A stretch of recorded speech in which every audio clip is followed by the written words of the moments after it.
A long time ago, around the end of the 20th century, the Y2K bug was unleashed.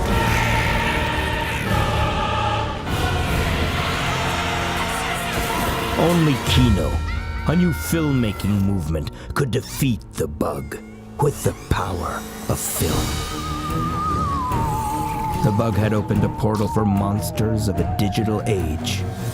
Aware of the threat, our young heroes united once a month to create films, and still do so to this day. Good or bad, technology grew stronger, and with it, the monsters.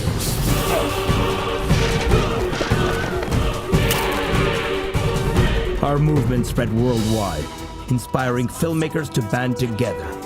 We may at times be divided, but united, we stand a chance. We fight the monsters of today. We expose them together. Corporations versus the people. Pollution versus the world. Every monster will face the Kino star.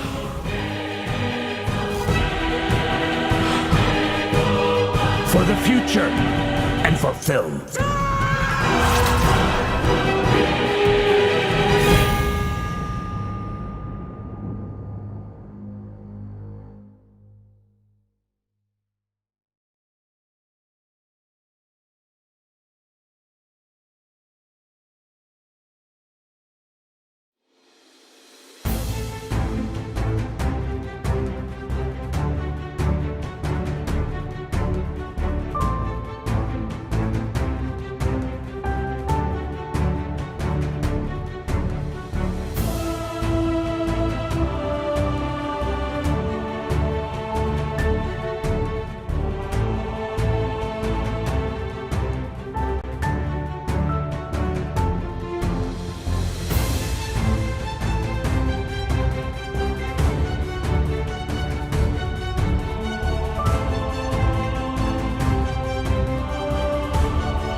Hi, and welcome to the August screening of Kino Red Dot's monthly challenge. So my name is Jasmine. Hi, I'm Sean. And thank you to the directors for submitting your films. We had so much fun looking through all of them. Okay, so for this month we're going to do something special. We're going to include this category called Special Mention. So each month we're going to include one film that we think that it requires a special mention because it's bringing forth a good message for our community to see. So we're creating platforms for good films and good genres to reach you guys. And one more new initiative that we are going on with is the Projector Challenge. So if you are a filmmaker or you're aspiring to make a film, you can make the film and submit it to us, and then if your film makes it into the top 10 categories, then we will screen your film at the projector. So today we have 4 monthly challenge, and then the special mention film that Sean mentioned. On top of that, we have a tutorial, a bouquet tutorial from a very good friend of ours, Larry. So we're going to move forward. We're going to start screening the first film. It's called Soul Decide by Ariani. Enjoy.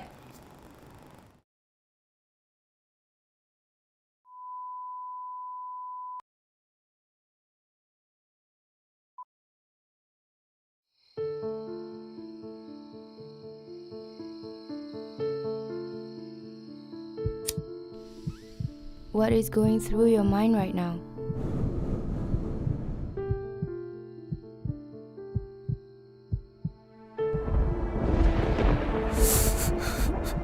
What are these overwhelming emotions engulfing you?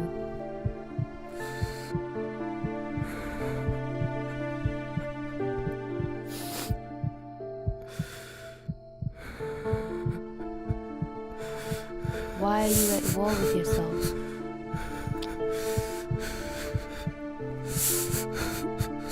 You watched as the world goes by, questioning your purpose.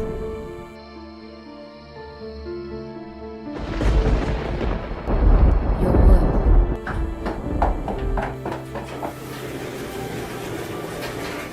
Hesitation turns into determination. When the pressure peaks, you find yourself closer to the edge. You want to be there in existence, but you're still figuring things out. You're trying to reach out, but you're not brave enough.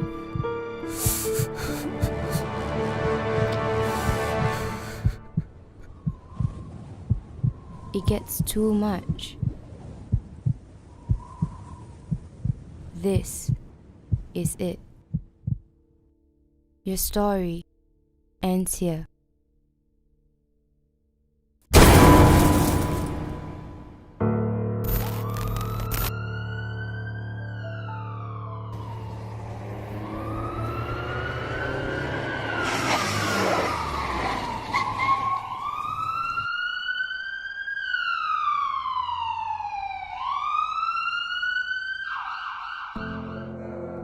Your circle of friends has always supported you.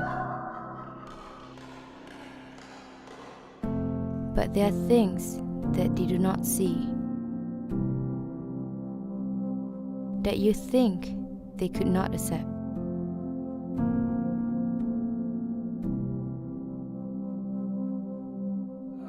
At work, the joy and laughter shared between you and your colleagues were always embraced.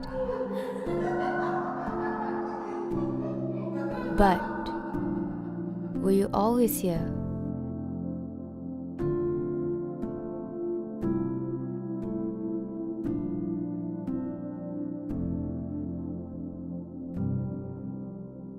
Or did you disappear?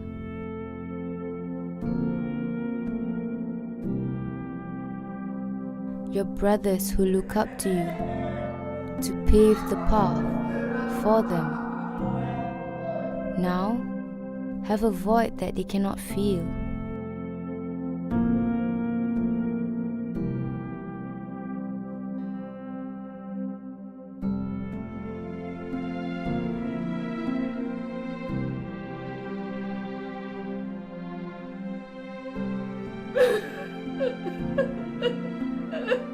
Some give everything for your happiness. Stories that they tell when you were around would no longer be a story that they can share without feeling the loss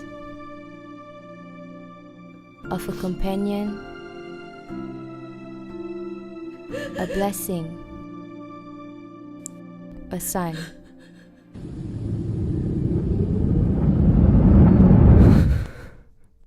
Get out of this vicious cycle. There are things beyond our control, but things that you have and can control, you keep it in check. Do not put an end to your life, as there are more beyond the demons that haunt you. So reach out, speak up. Help is everywhere, and take the leap to get you there.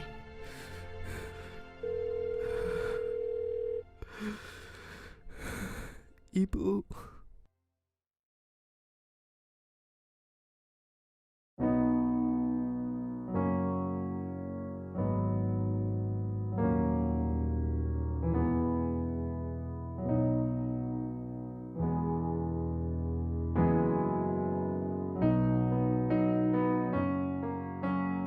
He took the leap, and this is his decision.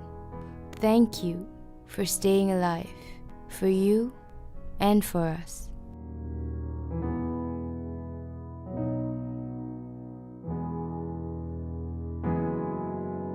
Here's to the ones that we got. Cheers to the wish you were here, but you're not. 'Cause the dreams bring back all the memories of everything we've been through. Toast to the ones here today. Toast to the ones that we lost on the way. 'Cause the dreams bring back all the memories, and the memories bring back memories. There's a time that I remember when I did not know no pain, when I believed in forever and everything would stay the same. Now my heart feel like December when somebody says your name.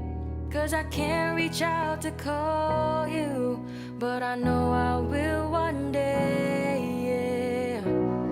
Everybody hurts sometimes, everybody hurts some days, hey. But everything gon' be alright. Go and raise a glass and say, hey. Here's to the ones that we got.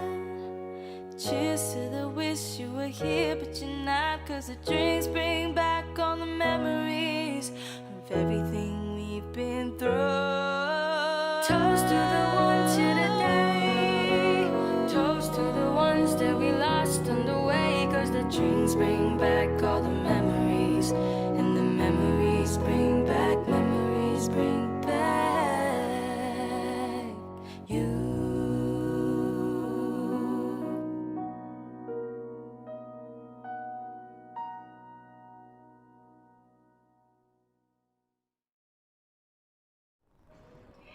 Wow, that was a really nice film, wasn't it? And that song right at the end, it just hits your heart. So I have Iriani with me right now. Hello, Iriani.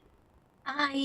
Hi. Now I have a few questions for you. And what we want to do is we're just going to ask you a few questions, and you can just answer them like as you want. So now, what was your inspiration to create this film, and what was the message that you wanted to bring across? Basically, the inspiration that I got for this is actually from what I have, is from a personal experience that I see among my friends, my family, my loved ones, where they go through a lot of struggles within themselves in life.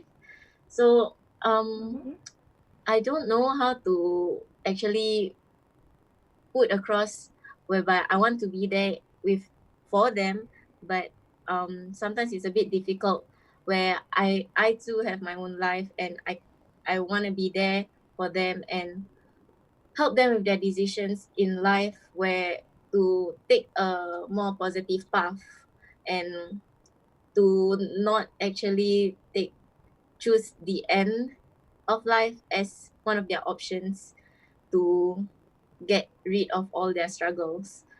So based on that experience, or what I have actually observed, I decided to create this short film to actually widen the awareness that everybody do go through something in their life, and we can be there as much as we want to, but at the end of the day, it's because of our presence that would affect them to come up with the decisions they make to actually live a better life, and to know that there's always a good thing that will happen and that they will, once they overcome all their struggles. I see. That is a very important message to try to create. It is very important, but it is also a very difficult message to try to bring across to people. So, what was the most difficult part of creating this film?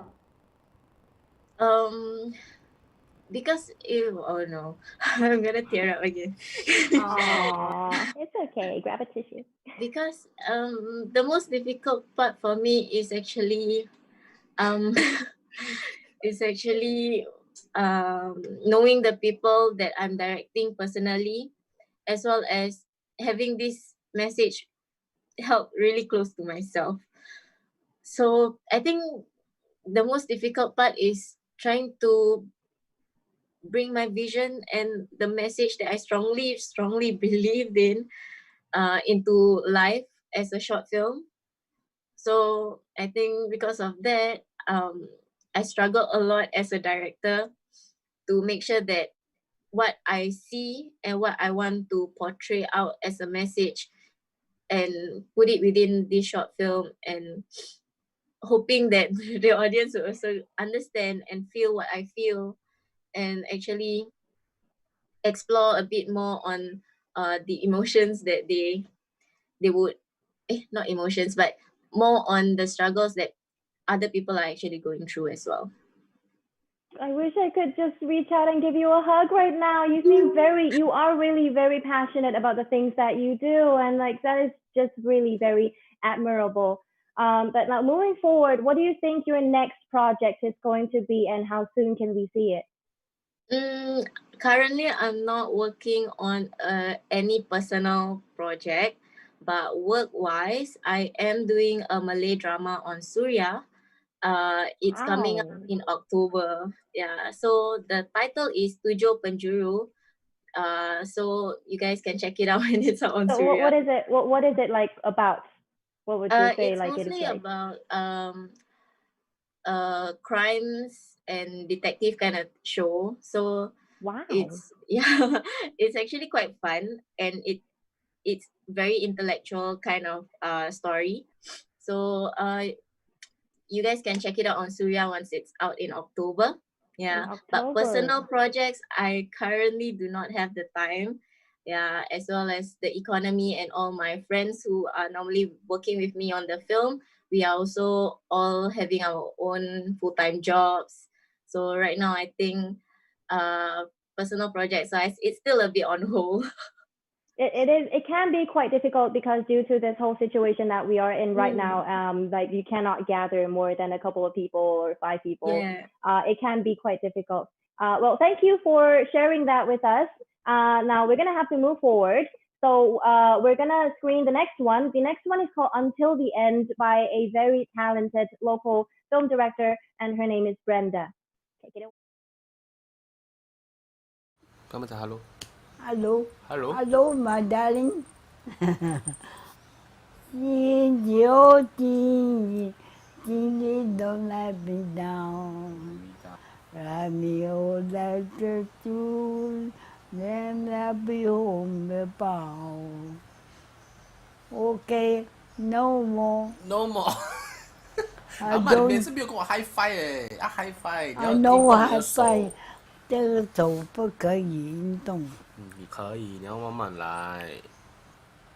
Good， good， 上，不可以。你试试看，你试试看，来上，给我，给我，上。OK，very good。阿妈，要讲话。跟人家笑一下，笑一下，这样子，这样。叫。 I think when I was infant, my parents already divorced because my dad went to jail. Supposed to my mom will take care of me, but my mom actually have a gamble habit. She start to borrow money from long shot, and people will just come our house, keep asking for money. Red paint splash on our door, chicken feather, make it very messy. Will try to kidnap me if you don't want to return the money, you know, try to burn down our house. So a lot that kind of drama. When I was really young, I already experienced it. I was afraid to have that kind of threat every day. And my mom decided to leave me alone with my grandparents. I have no friends, you know, when people know about my family background during primary school, right, they will just avoid me, you know, they think that 我是坏孩子，他没有家教的，因为他没有父母。So I felt hurt. And then I start to encounter gangsterism because I felt that they don't judge me. When I'm with them, there's a lot of brotherhood, you know. We go have fun together, we go fight together, we go steal, we go do a lot of things that how a little gangster would do. There was once, that guy not happy with me, you know, there's a few person, and then we have a talk, and then say, you want to fight? Okay, let's fight. I won that fight, but I don't feel good. I felt my hands are painful. A lot of bleeding from that guy, you know, and I felt that he don't deserve that. You know, I don't deserve that as well. I have no rights to go and hurt someone. I actually went back, I cried, and I actually asked myself, 为什么我的命这么苦？为什么我要做 that kind of things to hurt someone? From there, I slowly drift away from them. Yeah. In IT, I encountered fencing. So I went down, I just see people wearing white color suits, so cool, so posh, you know, so elite, so atas. I'm like, wow. And I realized it's quite easy, and I said out. One of the girl, the senior, actually asked me out. What you say? I say, yeah, easy. Okay, come on, man, let's fence. So they suit me up. I call it a helmet, but it's not. It's called a fencing mask. So I wear the mask on and say, oh my God, what is this? Oh, so exciting. And then ready go, then I got whacked. All tear 到完, blue, black, so painful. And I lost really badly in front of everyone. People laugh at me. I felt, oh, this is something really fun, you know, a lot of positive energy towards this sport. I say, I want this sport.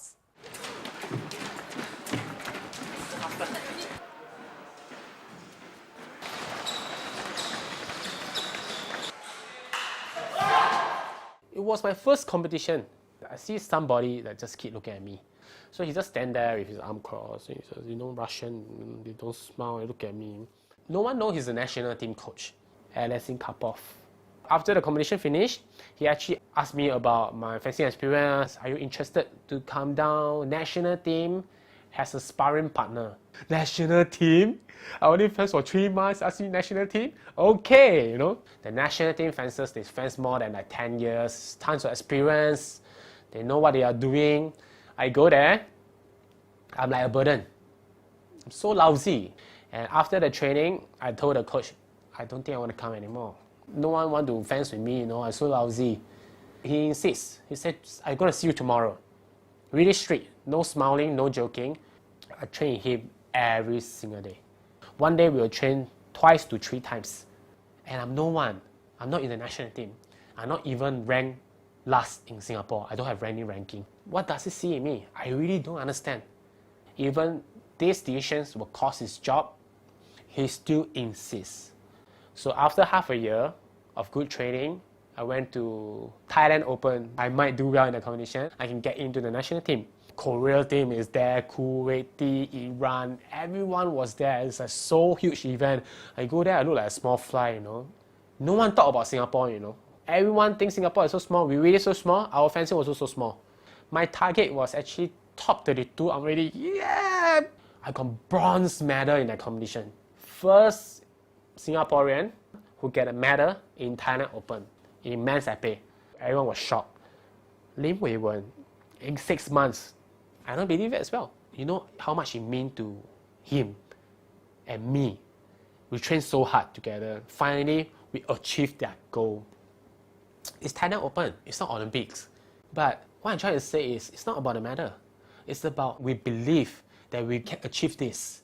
The reason I am this way one now, 90% is because of him. As officially national team, I can train in the hall during national team hours without any worry about anyone will try to complain and say he's not supposed to train me. And we just look at each other and it's like, I salute him, we wear the mask, and we start lesson. That is the best lesson ever in my life. My first day of officially as a national team. Around 4 to 5 years ago, I was in Germany training. I received a call from my senior. He said, hey, Weiwen, you got to get ready, okay? I'm going to tell you something. Your coach, Karpov, passed away. He actually had a heart attack. I still denied to accept that. I say, okay, so he heart attack, right? So now he's in hospital. Is he okay? He say, no, he passed away already. So that moment, I was really sad. I felt like hitting myself. I felt that I'm a really bad person. If I'm still around in Singapore, I can at least do something. Or before he even get heart attack, I still can thank him and hang out with him more, not just focusing on my training. That moment I was so busy because I just want to be better. So I go Germany and train for a few months. I didn't go home, So that moment he passed away, I regret. This is the most regret things I ever had. Is I never really say thank you to him. A little bit emotional because it's going to visit someone really important to me. Then during his funeral, I was in overseas Germany training now. So when I come back, then the funeral stopped already.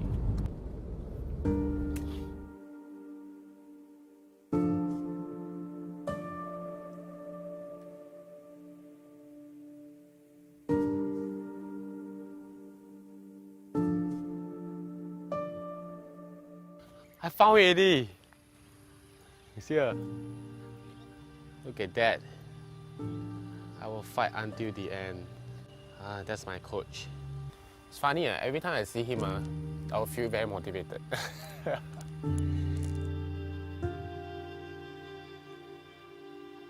so many times I want to give up.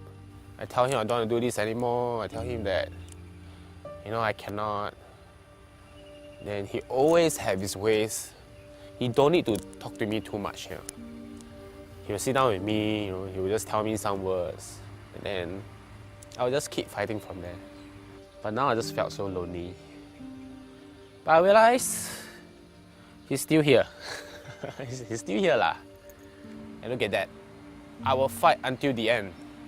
Just keep fighting, just keep going, struggle. I think he will be proud of me. Thank you, coach. And I will fight until the end. Thank you so much.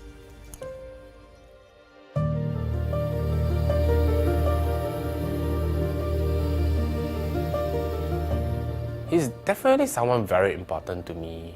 I think it's the first time that someone never gave up on me, holding me on even though I want to leave.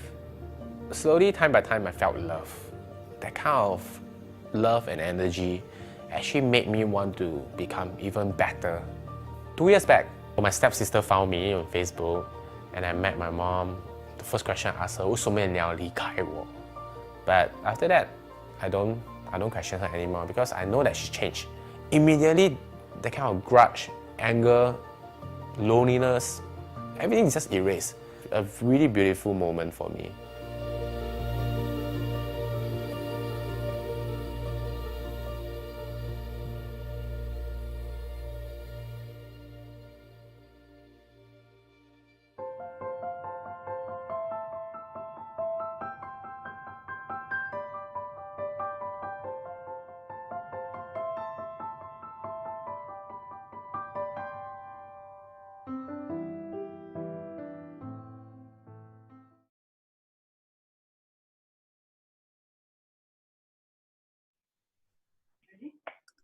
Yep.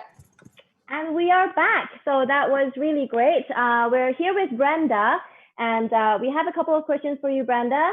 Now, Yes. so what was the inspiration for making this film? Okay, so for this film, it started off as because I have a passion in sports, and I actually work with a lot of the national athletes in Singapore and telling their stories. And a lot of us always feel that they are like the super legends in Singapore, and that they have no problems, they have no backstories, they have no painful past, etc.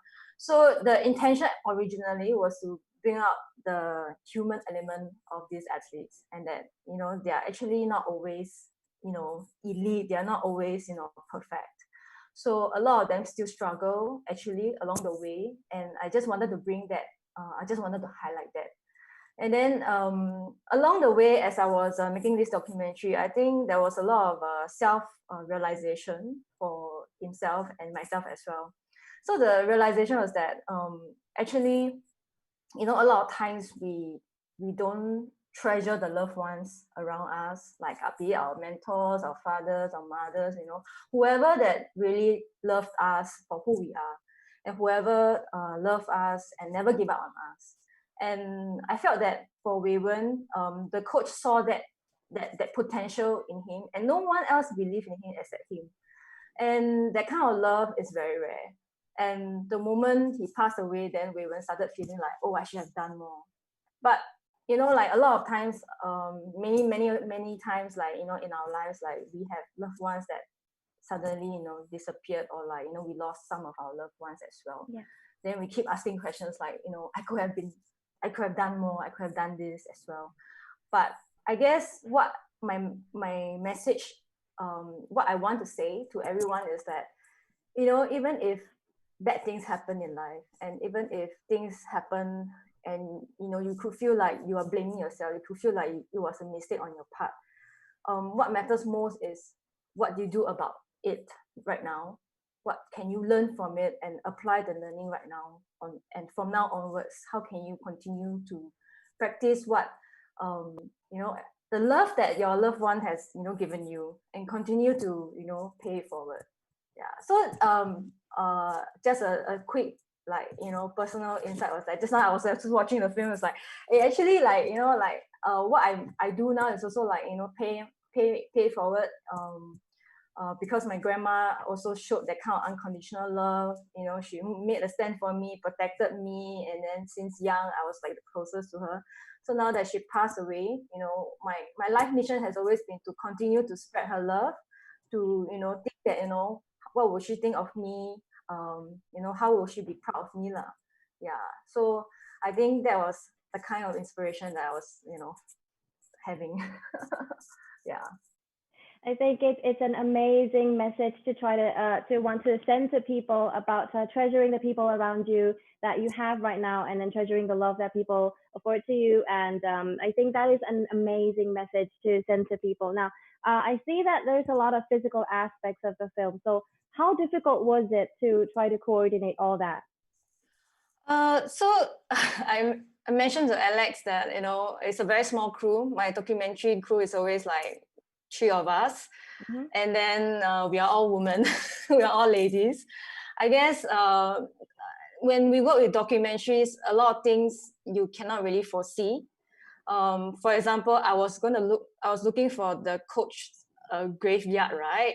We had no idea whether he was buried here or whether his body was sent back to Russia. So there was a lot of research as well, and then relationships are built along the way, and trust gets developed along the way as well. So eventually, at first Wei-Wen wasn't like super open and vulnerable, but later on he opened up, and I think that was the beauty of it. And also, like, I don't know, I think like it wasn't like super tough or challenging. I just felt like it's always an adventure, and it's always enjoyable to see people grow. And for Wei-Wen, for him to reach that, the gratitude towards his coach, and that there was some kind of closure, because if we didn't go and like look for the graveyard, I don't think that he would be able to communicate that to the coach, to say certain things that he didn't get to say.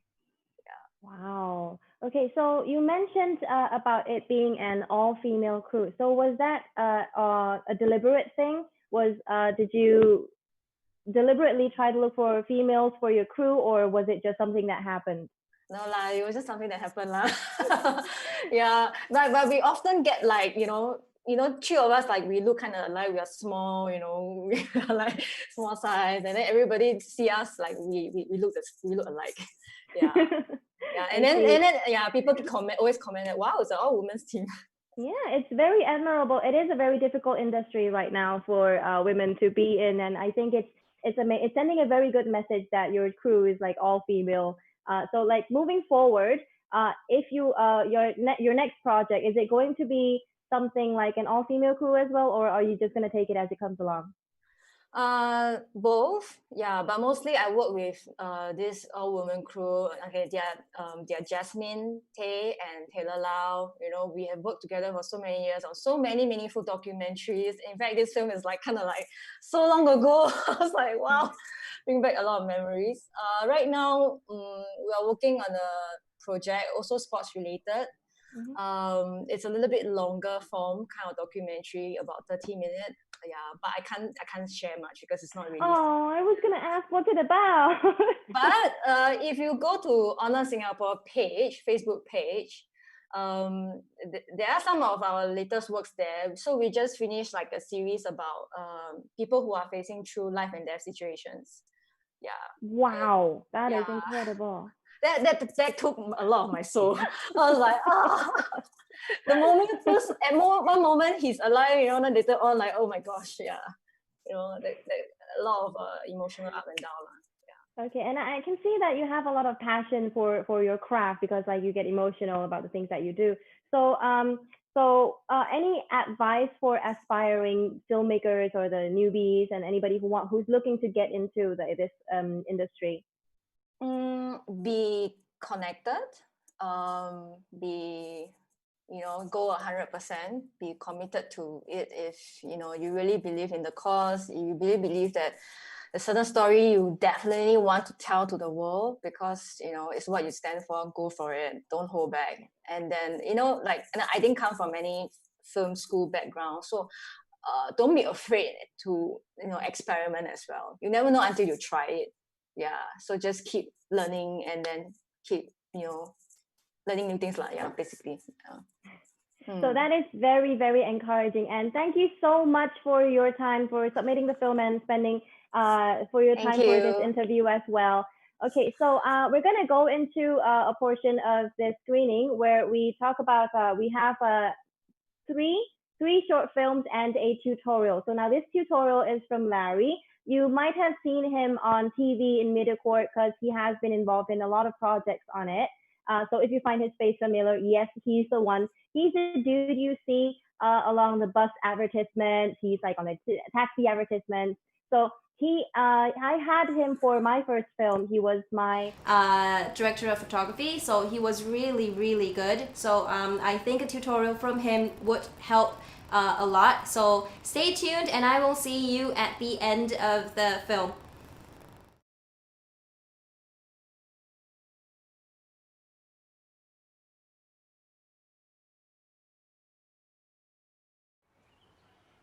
Hi, welcome back to Esplaces Studios. I'm your host Larry, and today we're going to talk about bokeh. So, what is bokeh? I believe all of you would have seen photographs or scenes in films whereby the subject is in focus but the background is completely blurred out, like what you are looking at here. This effect is known as bokeh. The term bokeh is derived from a Japanese word, bokeh, which simply means blur. So how do we achieve this blur effect? Well, the amount of blur in your shot or in your scene is determined by how wide the aperture of your lens is. The wider the aperture, which is represented by a low f-stop number, the more blur there is in the background. While a small aperture, which is represented by a larger f-stop number, would give less of a blur and more details in the background would be in focus. So what does all this mean? Okay, let me show you an example to illustrate this. Okay, as you can see, my background now is completely blurred out. Okay, well, I'm in focus. And we have an f-stop number of 1.8. That is a small f-stop number, which means a large aperture. So the background is very much blurred out. No details could be seen. So what I'm going to do now is I'm going to bring up the aperture, f2, 2.5, 3.5, 5.6. As the aperture number goes up, now you're seeing, we are looking at f9. The background is very much in focus and you can see details. Okay, f-stop 13. Now let's bring it back down to 1.8 again. And notice as the f-stop number goes down, the background starts to get blurrier.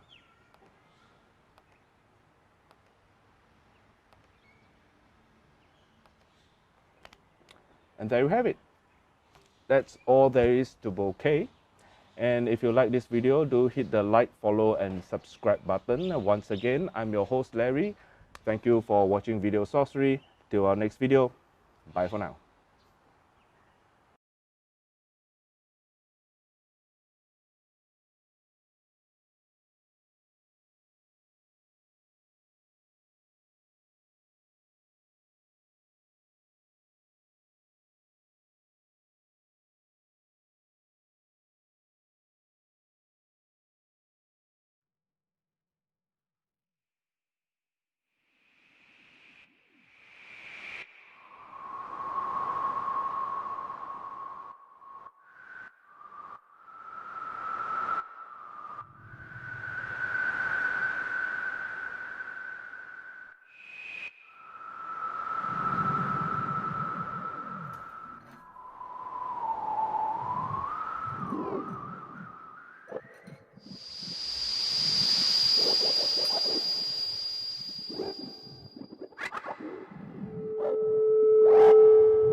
ladders.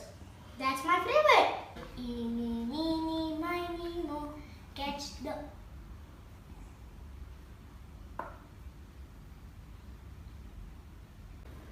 Eeny, meeny, miny, mo. Catch the spider on the wall. See who wins, see who...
We just moved in next door.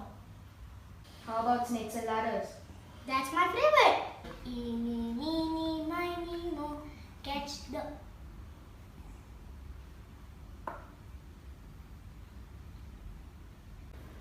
Eeny.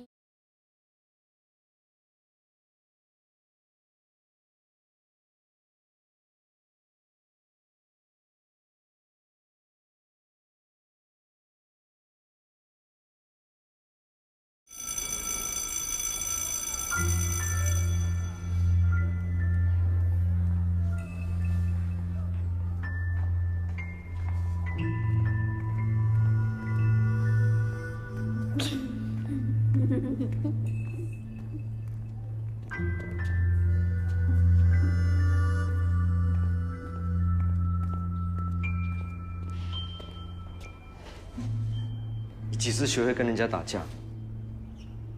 爸，妈咪没有空，所以今天叫我下来。你到底想干什么？学校很闷是吗？还是你在欺负别的同学？ Thank you, Mrs. Lee. 你要死哎！谁叫你在学校跟人打架？你回去看我怎么样收拾你！你准备吃我炒粿条，晚上叫爸爸叫你跪神台。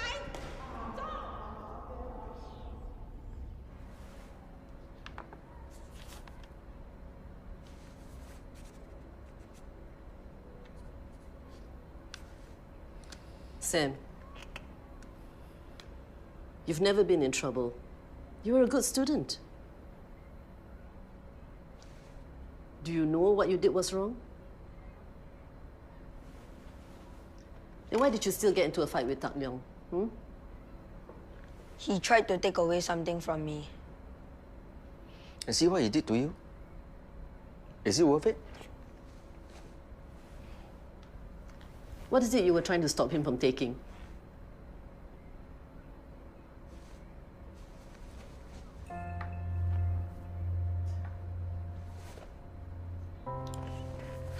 But you already have a box of this at home. Is this really important to you? It's the only one I have with our flag on it.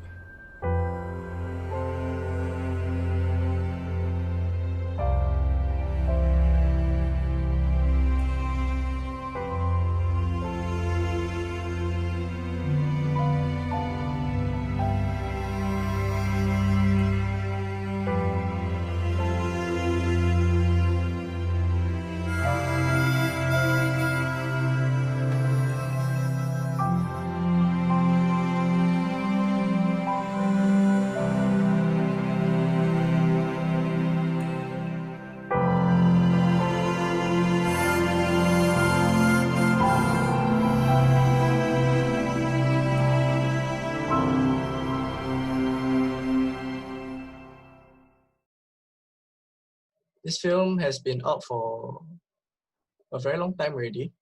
And do you still remember any memorable moments while filming this? Okay, this short? maybe before I go into the filming part, right? Maybe gonna dial back a bit on why I even make this film, right? Is that I think and I think many of us as filmmakers would have that issue where I was at that point I was doing quite a number of freelance directorial work. I was doing whether it's commercials, branded content, I was producing new media works and all, and it got to a point where I was so tired. I don't know, is it physically tired or is it I was mentally, creatively tired?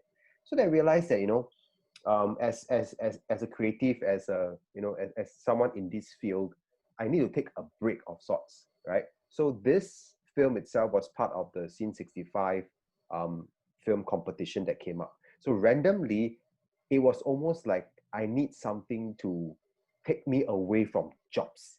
Like literally, the jobs keep coming in at a point. I realized that I have to stop and think about myself and my own well-being as well. So I took on the chance to say maybe I should try and do something for this little competition, which I think in terms of your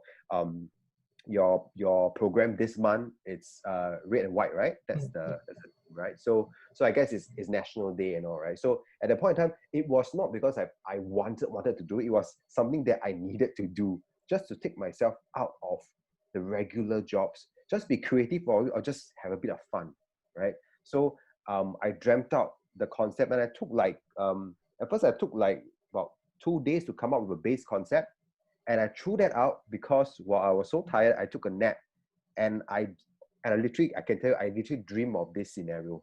So the final scene in the little short film that you see was something I literally dream about. I don't know, is it because I was trying to think about the script and I went to sleep, but something came up there and I could grasp something that I said, hey, this can be quite interesting.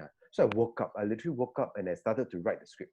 It's not a simple script, like 3-4 pages only, but I was so excited. Then that was the point where I got rejuvenated. I said, hey, this shit might work, man. That kind of thing. Like because I was struggling with the fact of the matter of how do you tell a story. And at that time, when it's got to do with Scene 65, got to do with Singapore or national defense and things like that, it was always about the army.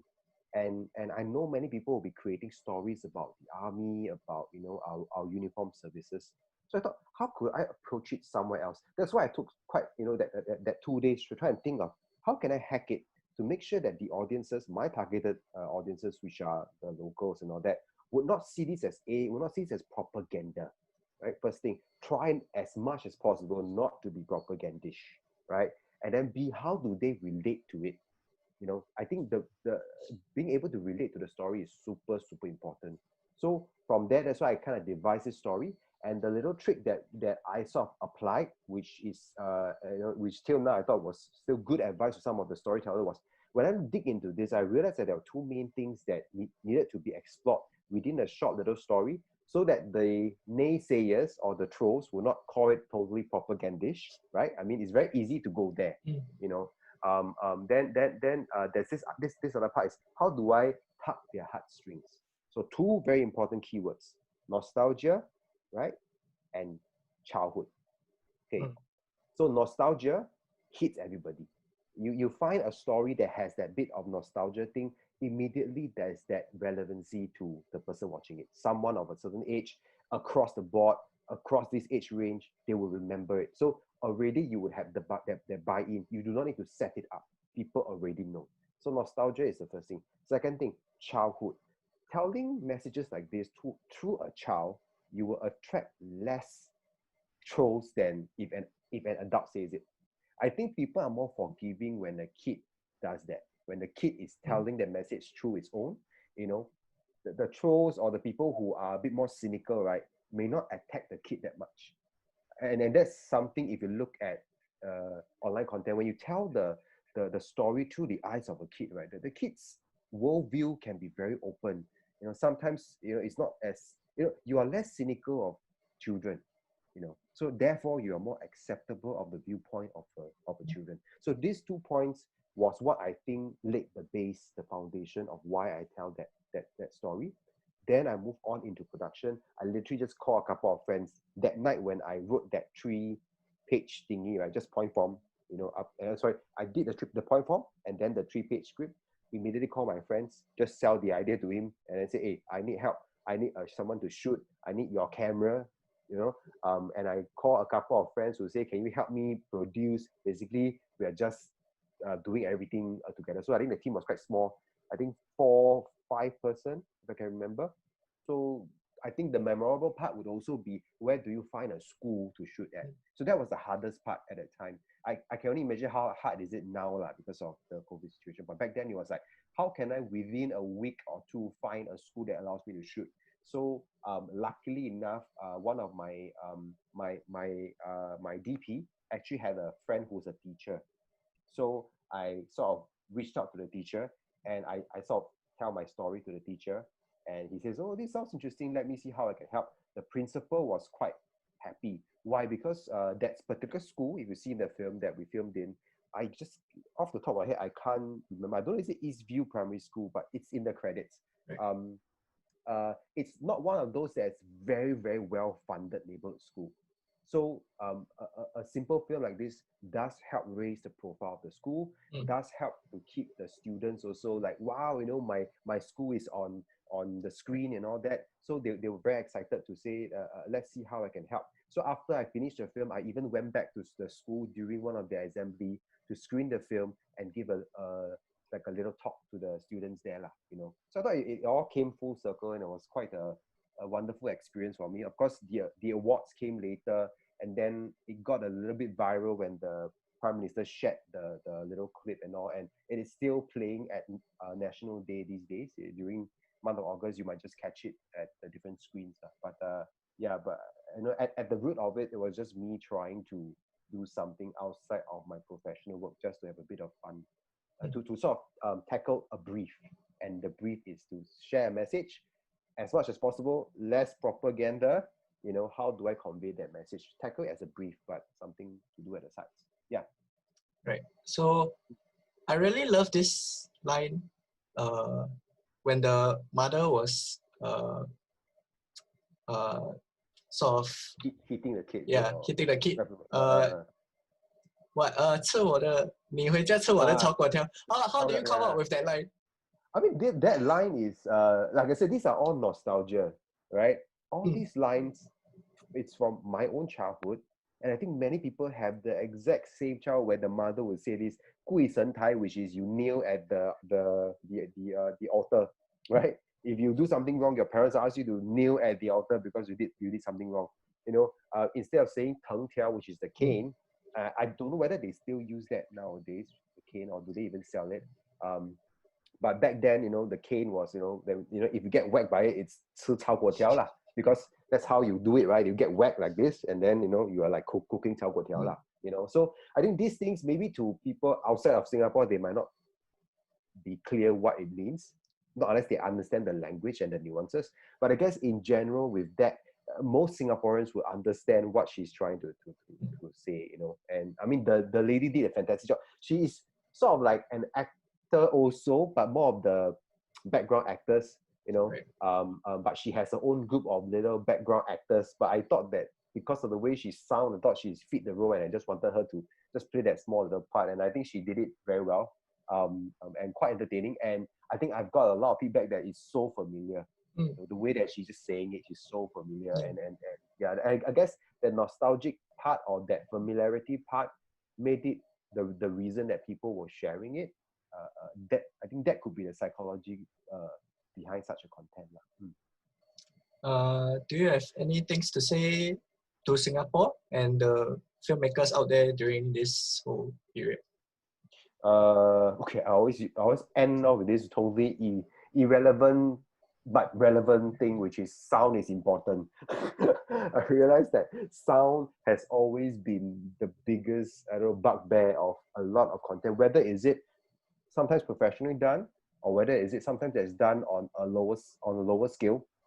on a lower budget scale, sound is still very important. You know, I think some people they tend to forget that or put lesser priority on sound. But sound really do make a difference. It can make your film more expensive, right?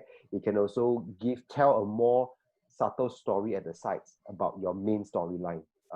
There's so much more that sound can do, and the experience that you're watching it, with headphones on, earphones on, although yes, you would design for sound off if you're telling something that you share on social media, right? Design for sound off, but delight on sound on. That's always the mantra, right? But sound is very important, because I have seen some films that's beautifully shot, because they have access to maybe the Da Vinci and they have access to a nice DSLR. But when it comes to sound, you hear the sound being unlevel, the cuts just enhances the cuts and makes it more uncomfortable to watch. All the little detail things in the background. I think sound needs a little bit more love. So I'll usually end off with, to a lot of content creators, do think about sound, because it's so important. Yeah. Okay, so actually that's all my questions for today. Cool. Yeah. Thank you for your time, Thank you. for allowing us to screen this film.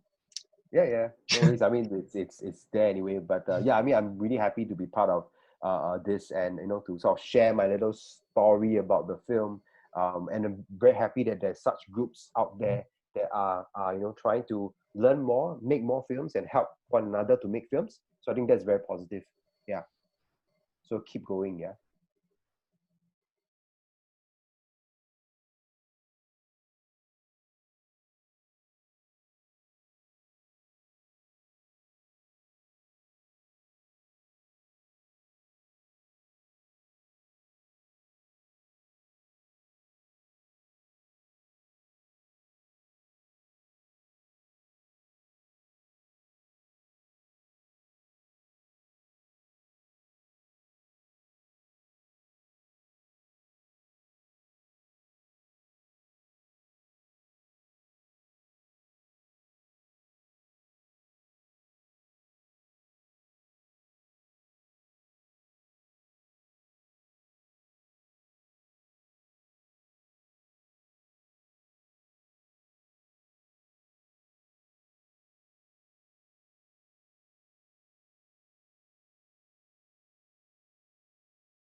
I think we have a technical issue.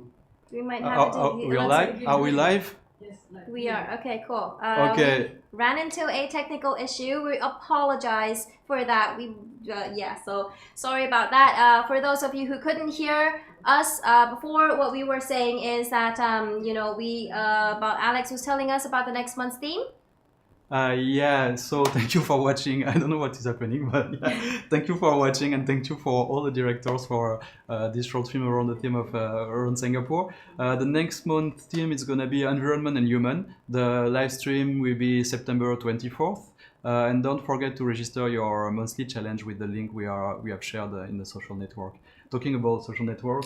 Now we will be uploading some of our videos on social networks, Facebook and Instagram. We will be updating as well on monthly challenges and also the forms that you need to submit your films. It will be on also our Facebook and Instagram. So do follow us, Facebook, Instagram, Kino Red Dot. Now, for those of you who have questions to ask the directors, you can click on the link provided in the comments, and we hope to see you there. And thank you so much for being with us tonight. And yeah, don't forget the Kino motto: do well with nothing, do better with a little, but do it right now. Make it happen. You might feel dreams are lies, but would that stop you from chasing them? What is passion without purpose? Inspiration without thought? A mission without drive? You might feel like an outcast, waiting, hoping that someone will hear you. Seize the moment. Seize your reality and make it happen. Run, shoot, screen.